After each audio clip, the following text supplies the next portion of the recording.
So everybody, Apple officially released iPadOS 16 and 16.1 to the entire public to install on all their iPads and enjoy all those new features that they were talking about and they were touting. So in this video, we're going to talk about every new feature of iPadOS 16 and 16.1, and I will reference them interchangeably because 16.1 was the first iteration of iPadOS 16 that we got to the entire public, because Apple did delay the original release of iPadOS 16.0 to, again, October 24th. So sit back, relax, enjoy this video, and leave some comments down below of what your favorite new iPadOS 16.1 feature is. But let's get right into it. So let's get right into this video, everybody. Like I mentioned in the beginning, the first section of this video is going to be iOS features that are also on iPadOS 16.1 that are worth sharing and worth updating you on. So the first one that I want to talk about is in iMessage, and it's the new edit, undo, and also mark as read in iMessage. So the first thing I'm going to show you is that if you do send a message on iOS 16, we're going to send this test message over here, and then you long press within 2 minutes of sending that message, you have the ability to undo that send or edit that send. So if I want to edit that and do text, I can do that and press enter right there, and then you can see it's text, and then there is a little delivered and edited feature right there that lets you know, like, on the other side that this person edited this. And then if I want to delete it, we'll just long press on that, and we're going to do undo send, and then poof, it's gone. So that's a nice new little feature. And again, you have 2 minutes from the moment you send that original text to then edit it and then unsend it. And then you can also mark things as unread. So if I want to left click on here, you can actually mark that as unread. And you should be able to also slide this over to also mark it as unread. So that's a new feature that came in to iOS 16 and also iPadOS 16. The next one we're going to talk about is probably my favorite feature, aside from Stage Manager, which we'll touch on in a little bit, and it's the background remover tool. So if I go into my library and I click on, let's say I go into this picture right here, I now have the ability to long press on the subject and move that subject around and use it as a PNG and remove the background. So let me show you how that works. So you see now that I dropped it, there is a little silhouette happening around there. So if I copy that, I can actually go into, let's say, my Notes application and paste that, and then Control V and paste that right into my Notes application. And then also what's cool is if I go back to that image, let's say I go into this one, I long press on the subject, then I swipe up to get out of the application, and let's say I want to go into my messages, I can just drop this into a message, there it is, and then send it off as a sticker inside of an iMessage. And then to stay in the Photos application, and if you swipe up, this is where usually you get all the information of that photo. So where it was taken, when it was taken, which camera was used to take it. But now you have the ability to actually add a caption and also adjust the date and time that it was taken. So if you want to change the date that this was taken, by all means, go for it. And then also inside of the Photos application, let's say you want to edit this image right here. You press the auto, you want to bring the exposure all the way up. You want to bring the highlights all the way up. We're going to press done here.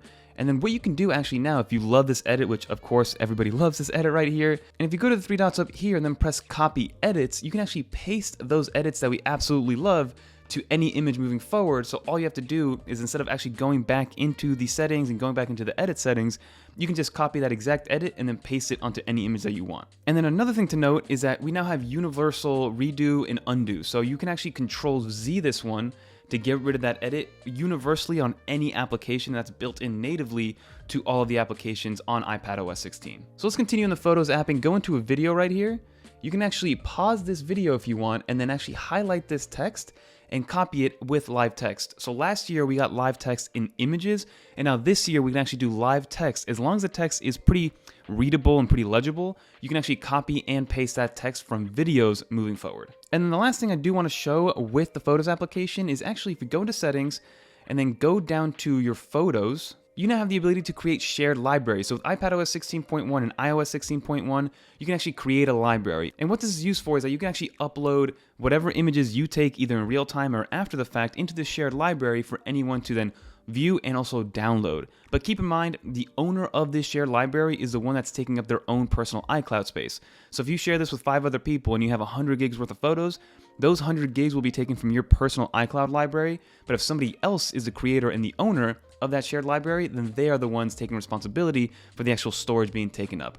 And it's very simple to actually turn this on. So if we go into a library, let's go to our really nicely edited image. You see this little person on the top right hand corner of every single picture. You just click on that and you can actually move it to the shared library simply just like that. And then same thing goes if you are using the camera application, so if I go into my camera, you can actually decide whether or not you want it to go into the shared library directly by just pressing on this little button right here, and it says shared library on the top. So this image that I take will go directly into the shared library. Take that off because I don't really want to do that. So this next feature I thought was actually wonderful. So obviously we know that closed captioning and subtitles exist on a per app basis. So if you go to Netflix or YouTube, you have the ability to turn on closed captions natively to that application. So if I go into this video, all I have to do is press this little closed caption button and it should close caption, but this is all based on what YouTube thinks. So now with iPadOS 16, we actually have the ability to do closed captioning natively. So if you go back into your settings, go into accessibility, then scroll all the way down to where it says Live Captions Beta. If you turn that on, we now get this new little live action caption right then and there. So it works in multiple ways. The first one is closed captioning with a YouTube application or with any application with audio coming out of your device itself. So you can see that it knows that it is coming from YouTube because it shows it right there. And then it starts kind of dictating in exactly what's going on so you can actually read what's going on. The second way that it works is actually with your voice. So if I click on this little microphone right here, I'm talking and it shows that exactly what I'm saying is being captioned on the iPad itself. So it works with voice and dictation as well, which is beautiful to have. And then lastly, if you go back into your settings, you actually have live captions you can turn on for FaceTime. So I think this live captions feature is one of the more underrated things that Apple is bringing on iPadOS 16 and iOS 16. So if you guys do want to turn it on, by all means go for it. And then you can also change up the appearance of what it looks like. I like to keep it by default right there. And you can also open this up. So it's got a nice little UI and it breaks it down based on what you were doing. So originally it came from YouTube, then it came from the microphone. So all kudos to Apple for bringing that over, but let's turn that off. The next one we're going to briefly touch on is a new redesigned home application. So if I go into my home application, you can see that it has a whole new look to it. Everything is a little bit better categorized and organized, which I'm all for. So you can see that I have my scenes up there, then it's broken up into different bedrooms. So I have my bedroom, my office, default room, and the living room. And these are pretty much all the things that I have. I don't have too much going on from a smart home perspective. So you can see I have a couple smart lights, I have my Echo Bee, and then I also have my HomePod Mini. But outside of that, that's pretty much what I got going on. But I do use this on a daily basis. And then if we go back into the Photos application, we actually have a few new smart folders that were created. So firstly, you might notice that the new recently deleted folder has a little lock to it. So if we click on the recently deleted folder, it needs to enable based on Face ID. So it is locked behind Face ID. And then also there isn't any right now, but it does create a separate folder for you if you have duplicates, and it allows you to merge those duplicates. And then also if you continue to scroll down here, you actually see that it created folders based on what I was taking pictures of. So I took some raw photos with the iPhone 14 Pro Max and it put it into this raw folder category. You have this animated one, which I love. Also, shout out to this little animation, which is cool. You have the screenshots one we've had before, but again, we now have nice smart folders, which I'm all for. And then lastly, what I did want to show off is some new UI for SharePlay inside of FaceTime. So I am inside of a FaceTime right now, but you now have this new option down here, and unless you show exactly what apps you have currently installed that are ready for SharePlay, you can press on the More button and it takes you to all these different apps that actually use SharePlay itself. And there's also FaceTime handoff. So if you guys see on this iPhone 13 mini, if I zoom into that, you can actually see that there is a switch button right there for me to switch over from the FaceTime on my iPad to now the FaceTime on my iPhone itself. Some last few items for this section is, so if you now take a screenshot of any part of the screen itself, if you click on the screenshot itself, which I thought this was perfect, I don't know why this wasn't added before, but if you press on the done button, you now have a new option to copy and delete. So if you copy and delete it, it does exactly what it sounds like. It's going to copy that image, but not save it to your camera roll, and then you can actually paste it to whatever application you want, which is great. And then two more things to share that were also on iOS 16 alongside iPadOS 16 is the ability to collaborate with groups of tabs in Safari. So you can see here, I have a test tab with just a bunch of random different, tabs that I created in Safari. You actually have the ability to manage and share those. So whenever somebody removes a tab or adds a tab, then it'll be populated correctly on every side of however you want to manage that group, which is good to see. And then also inside of the Notes application, if we go into Notes right here, you actually have the ability to create smart folders. So it's very, very simple to do. So all you have to do is click on this button down here on the bottom left, and then make into a smart folder, and basically you create the criteria that you want for this smart folder. So normally if I'm going to do one, I do it based on time. So if I go into, let's say, created in the last 30 days, we'll press done, we'll name it the new smart folder, and then you can see that a new smart folder populates with everything that I've created in the past 30 days. So that was section 1 of this, which was basically the iOS features that moved to iPadOS 16, but now let's show you iPadOS 16 and 16.1 specific features right now. So obviously the first thing I'm going to show you, it's not going to be even Stage Manager, it's going to be what we always wanted, and it's a weather app. So we finally have a dedicated weather application for iPadOS and iPadOS 16. And this works with all the iPads across the board. And I will mention, we will get some features that are specific to certain iPads, and we'll get there. So if I don't say anything beforehand, then these features are for any iPad that's on iPadOS 16. But you can see that this is the new weather app. It's beautiful, it's nice to look at. Every one of these little cards is accessible and interactive, so you can click on them to get some more in-depth data. So on the sunset and stuff, you can get a bigger map if you want to see that, which is cool. So overall, I'm pretty happy with this new weather app. We always had the weather widget, but normally with iPadOS 15 and lower, if you were to click on that widget, it would take you to weather.com, which would be super annoying, but this is the new UI for the weather application. Let me know what you guys think in the comments down below. I'm a big fan of it. But now that we talked about that, let's get into Stage Manager. So by default, Stage Manager will be an option inside your control center, which is down here. You can remove it the same you remove any other control center widget or button. But basically, if you click on this button, now it's enabled, so every time you open an application, it's going to be in a new windowed view, which is, to each their own. And what the rules are with this new windowed view is that you can have up to 4 different applications in that windowed view. So if I pull up Twitter, that's the second one. Let's pull up YouTube right here. That's the third one. And then let's pull up, images right here. And what's cool about it is that you can now fully resize them. So if I move this, you can make this into kind of an iPhone app. You click on the next one, you can move that. Look at that technically teased videos right there if you guys want to check that one out. But you can move that. You also have the actual Twitter, which I had open from before. We'll delete that draft. You can resize this one. And then you have Safari down here. So as you can see, you have 4 floating windows. Now, it's a little bit weird because it's not fully customizable. Yes, you can change the size of it, but you can see that there's like a couple of different grids or modes that it goes on in order to make itself bigger. And again, it's definitely a welcome addition because it is new, but I do wish it was more free-flowing. You can see that it's kind of everything reacts to it differently and it reacts in certain ways. So I'm sure there's a certain amount of variables and certain thresholds that it reaches when it is moved around like this. But overall, it does work well, and I do like that Stage Manager is being brought to more iPads. So this Stage Manager feature is for any iPad Pro from 2018 and higher, so it has to have the A12X, the A12Z, or any iPad that's M1 enabled, and I guess the M2 enabled iPad Pro, which we'll be releasing soon, will also have this feature. But if you have, let's say, the new iPad that came out with the A14 chip, A14 Bionic, that won't be available. iPad mini will not be able to use it, and then older iPad Airs also cannot use it. So to each their own, this is the new Stage Manager mode, but as you can see, if I push over to the side, there's actually a few more shelves over here, and I can bring this over, and if I go above 4, you can see that it actually kicks out one of the other applications, which will be the application that was used less recently in chronological order, will be moved out of the 4. But in these little shelves, you can actually have up to 4 different ones. So if I want to grab this and move it into the shelf itself and have another shelf, grab this Twitter, get another shelf. So technically, if you're really technical about it, you can have up to 4 different shelf items here with 4 applications in each shelf, and then the actual applications here. So you can have up to 20 application windows open if you guys do want to test that out and try it out. But to each their own, that is Stage Manager. And then you have a couple more options here with the 3 dots. So if you click on these 3 dots, you have the ability to go full screen with it, which we'll do right now. If I go back into these 3 dots, we have the ability to add another window, which is cool. So pull this one up right here.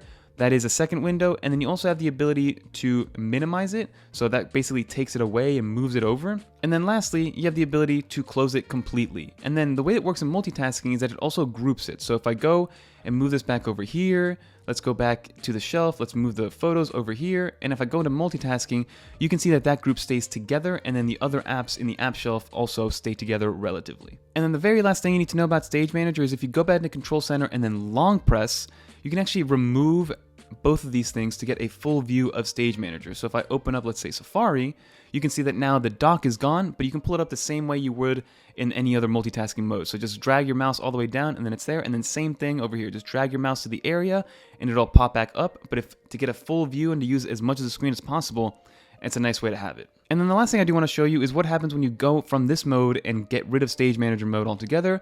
You just go into split view, and if you go into your multitasking, you can see that its split view is right there. But that is Stage Manager in a nutshell. I normally keep it off unless I am in that secondary monitor support situation, but again, Apple removed that, and don't worry, you guys will be the first to know when Apple brings back extended monitor support with Stage Manager. The next thing we're going to talk about is the Apple Pencil, because it did get some upgrades, I guess, or new features.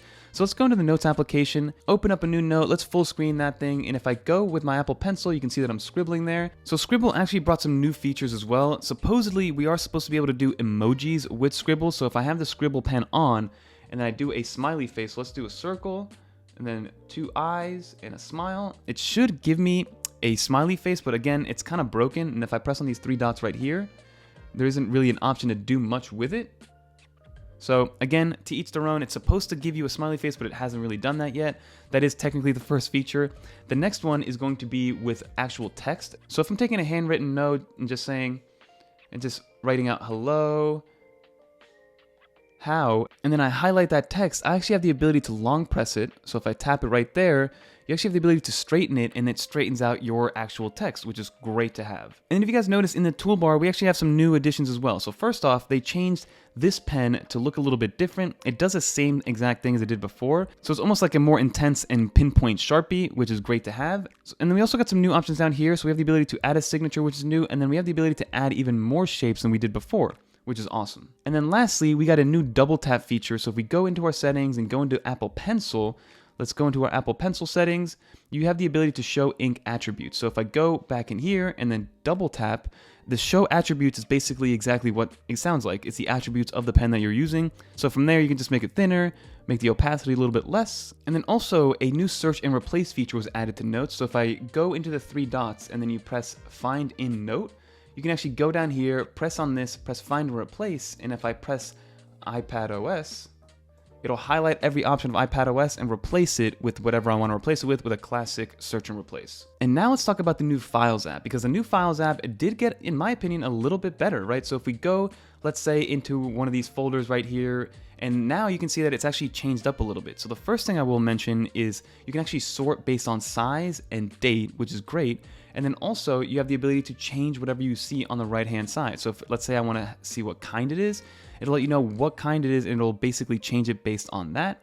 If I go back into here, I like to keep the size on there, which is great. So basically being able to organize every single file type is much, much easier and much more familiar compared to old Files apps from the past. You also have the ability to change the file type. So if I long press on here and I press rename, as you can see, it's a PNG. You can actually change that PNG to, let's say, a JPEG, press enter, and then it's going to ask you if you want to actually do that. I'm going to say no because I want to keep it as a PNG. My main man, Steven Robles, if you guys want to check him out. But that is what that does now. So you can actually change files and file types just like you would on macOS. So now we've always had the ability to select multiple files at once. But now, if you actually long press, you have the ability to actually move all 4 of them at once. You can copy all 4 items, move all 4 items, and that's a new UI that wasn't there before with iPadOS 15. Lastly, what I will mention is that we finally got the ability to get info on file size of an entire folder. It's hard to believe that before this, you could not find out how much storage space a folder was taking up. You would have to go into each file individually inside of that folder and see how big those files were. But now you can see that we can actually just go into a regular folder, get the info, and get how much storage space is being taken up. And then one of the last things I will show is if I click on one of these images, we now have a new way to actually rename and interact with the file once you're inside of the file itself.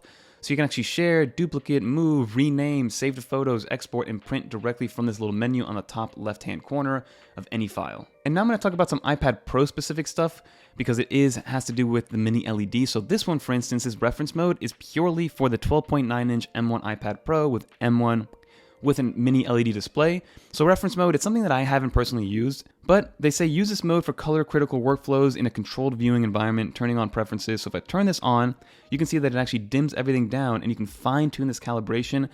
I personally don't know much about this situation, but if you are somebody that uses it, you know exactly who you are, and by all means, go for it, use that reference mode.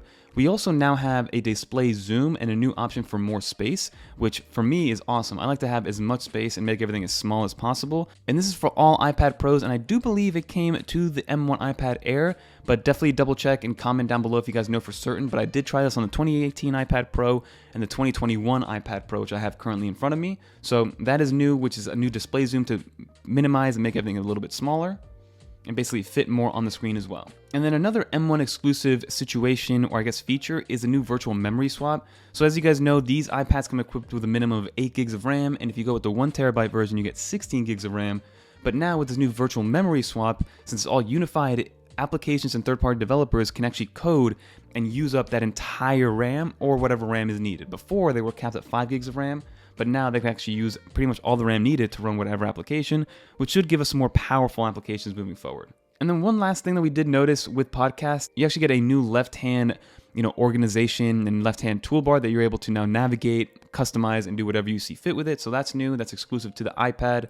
And that's pretty much it when it comes to new iPad-specific features. We also have the ability to now use Switch controllers instead of just PlayStation and Xbox. So if you do have Switch, Joycons, you by all means connect them via Bluetooth and you'll be good to go to play with. But that is pretty much everything that you need to know about iPadOS 16 in a nutshell. Let's finish up this video. But that is pretty much going to do it for this video, everybody. Like you saw, we got some new iPadOS 16.1 exclusive features like Stage Manager, like the weather application, and then obviously a lot of the iOS 16 stuff came over to iPadOS 16 and 16.1. We didn't get any of the lock screen customizations and the focus mode customizations, but I'm sure Apple will bring that to us with iPadOS 17 next year and tout it as a new feature for iPad users. But we are still missing some features that Apple did talk about at WWDC, like the collaboration mode, like freeform, like the Matter accessory support, which was supposed to come with 16.1 and technically is out, but I haven't seen any real world use on those Matter accessories for HomeKit accessories. But that is pretty much going to do it for this video, everybody. My favorite feature was Stage Manager and still is Stage Manager. I'm hoping Apple brings back that extended monitor support because we did have it for about 6 or 7 betas of iPadOS 16, and then Apple kind of took that away, retracted that because it really wasn't ready for the entire public. It kept crashing, there were springboard resets, and it was the only real kind of feature that wasn't ready, in my opinion, from iPadOS 16. But like I said, that's going to do it for this video. If you did make it to the end, I know it was a long one, leave a little dolphin in the comments down below because I really do appreciate that. And leave a comment down below of your new favorite iPadOS 16 and 16.1 feature. Like I said, mine is Stage Manager. I think it's got a long way to go, but after using it for a few months in these beta programs, honestly, you get used to it fairly quickly, and it's great to have multiple windows floating at once. But that's going to do it, everybody. If you guys want to watch some more iPadOS, macOS, and iOS videos, click on one of these right here. And until next time, peace. I'm really hoping they bring back that extended monitor support because that's what makes it, at least this iPad Pro, a real computer replacement. Also, M2 iPads and regular iPad coming soon.